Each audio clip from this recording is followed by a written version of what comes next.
Good morning, friends. Wish you a happy Sunday. ঝিনুক and মামা simple লাইফস্টাইলে তোমাদের সকলকে আবার স্বাগত জানাই। তো কেমন আছো সবাই? আর কেমন লাগছে আমার ডেইলি লাইফস্টাইল ব্লগ ভিডিওগুলো? ভালো লাগছে?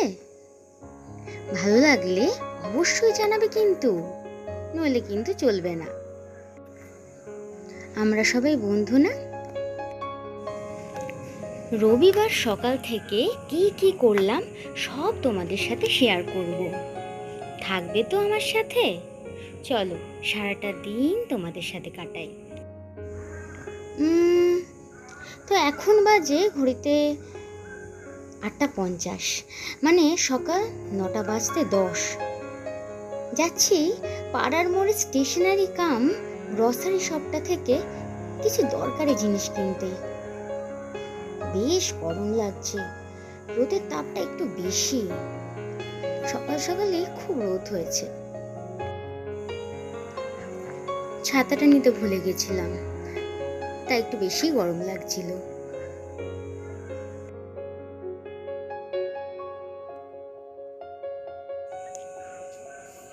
তাহলে চলো আমার সাথে আমাদের পাড়ার মোড়ের দোকানে।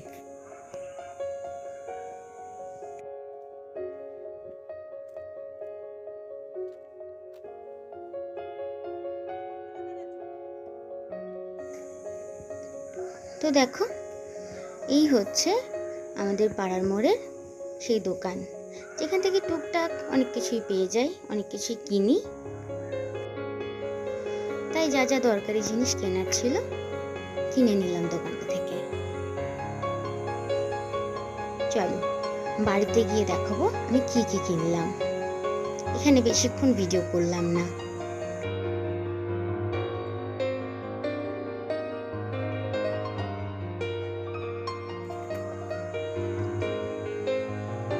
হাতে ছিল বাতাস আর ঠোঙাটা, তাই ওইটুকুই দেখাতে পারছি তোমাদেরকে রাস্তায় যেতে যেতে। আর সবকিছু আছে ব্যাগে।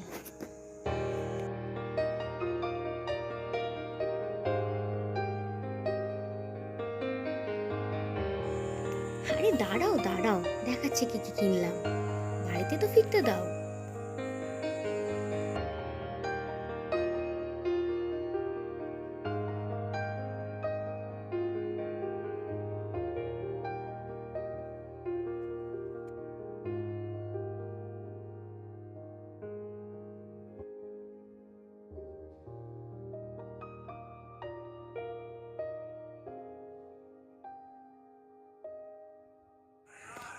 তো কিনলাম একটা প্লেন ওটসের প্যাকেট, একটা ডেটল লিকুইড,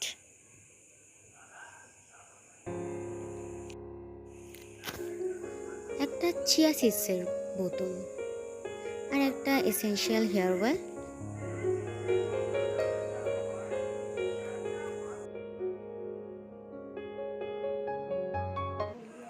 তারপরে বাড়ির সবার জন্য বানিয়ে নিলাম 1 গ্লাস করে ছাতুর শরবত।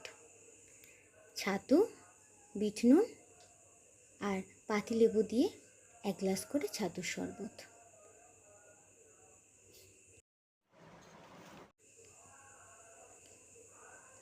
প্রত্যেকদিন সকালবেলা ছাতু শরবত খেলে পেটের যে কোনো সমস্যা কিন্তু দূর হয়ে যায়, অ্যাসিডিটিও হয় না।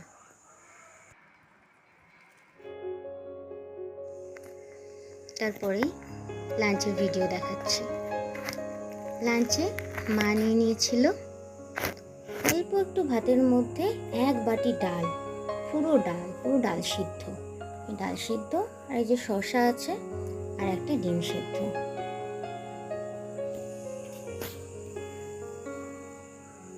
ডিমের কুসুমটা কি সুন্দর হয়েছে দেখো।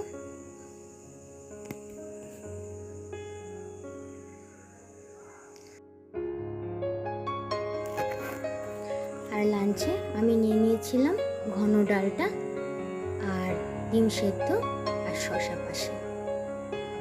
খুব ছিমছাম ছিল আমাদের লাঞ্চটা। এত গরম পড়েছিল যে ইচ্ছেই করছিল না অন্য কিছু খাই।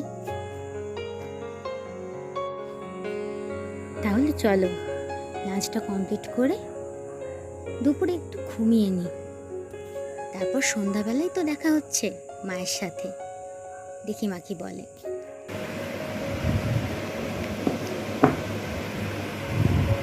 কি করছিস? ভিডিও করছিস?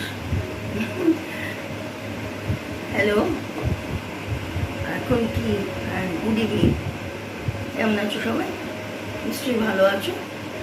আমি সকাল থেকে এসেছি কি আমি আগে আরেকবার এসেছি, আমার মনে নেই ঠিক। তুই তো এই এখানে এসে বস না। আচ্ছা ঠিক আছে। সকাল থেকে তো অনেক কাজ থাকে, তারপরে একটা রিভিউ করার ছিল, পদের পাঁচালের একটা পার্ট রিভিউ করতে হবে, ওটা সম্পর্কে লিখতে হবে একটা রিভিউটা। ওটা করতে করতে দেরি হয়ে গেছে। তারপর কাচাকুচি ছিল অনেকগুলো, কদিন বৃষ্টি পড়েছে, এরকম ভাগে ভাগে কাচতে হচ্ছে। কাচাকুচি সব জমে রয়েছে।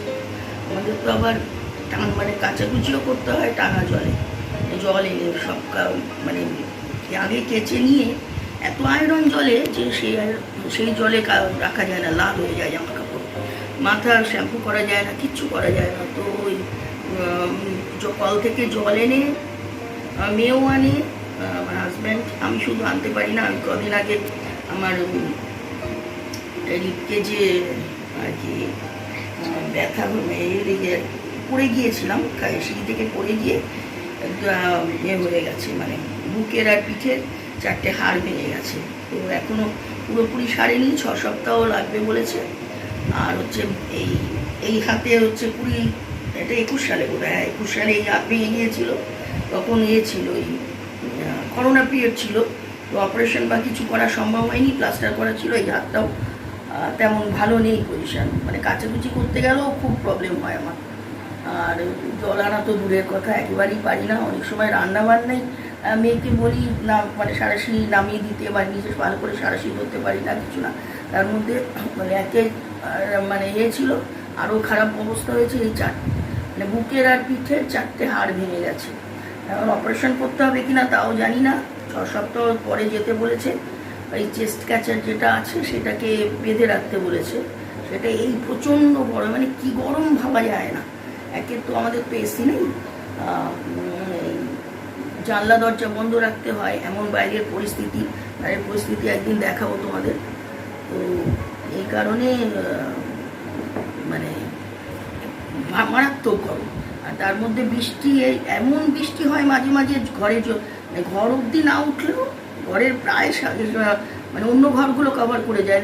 দেখবে বোধহয় খেয়াল করবে যে একটা ঘরের মধ্যেই আমরা অনেক কিছু করি, কোনো রকমের রান্নাটা আর একটা জায়গায় করে আসতে হয়। ভীষণ খারাপ পরিস্থিতির মধ্যে রয়েছি। জানি না এর থেকে পরিত্রাণ পাবো কি না, তোমরা সাথে থাকলে নিশ্চয়ই পাবো। আর যেটা বলছিলাম, ভীষণ গলাটা চোখ পড়ে গেছে। কাচাকুচি করে এই সন্ধ্যানিক ছিল, সন্ধ্যানিক করে এই চা নিয়ে বসেছি, চা খাচ্ছি। এরপরে রান্নাবান্না আছে, তারপরে ওরা এসে পড়বে, মানে ছেলে আর ছেলের বাবা, মানে আমার হাজব্যান্ড এসে পড়বে, ওদের খেতে দিতে হবে। মেয়ে অনেকটা করে, মানে মেয়ে এতটা করে, মানে ওকে অনেক পরিশ্রম করতে হয়। ও করে বলেই আমি কোনো রকমে চলে যাচ্ছে। আমার প্যাশন যেটা, আমার লেখা, সেটাকে আমি কন্টিনিউ করতে পারছি, শুধু মানে ওর কাছে কৃতজ্ঞ আমি। ও অ্যাকচুয়ালি, আমি পরে বলবো, ও কিন্তু আমার মেয়ে। আমি বলছি মেয়ে, কিন্তু ও আমার মেয়ে নয়, ও আমার মা। কেন আমার মা, সেই গল্প আমি পরে বলবো। ও আমাকে মানে যে আমাকে কেয়ার করে, সেটাও একেবারে মায়ের মতো, মানে খাইয়ে দিচ্ছে, আমাকে শাসন করছে, সব কিছু মায়ের মতো। তোমাদের একদিন এই গল্পটা পুরো বলবো। আমার খুব ছোটোবেলায় মা মারা গিয়েছিলেন, তো তারপরের ঘটনা। ও অ্যাকচুয়ালি আমার মা।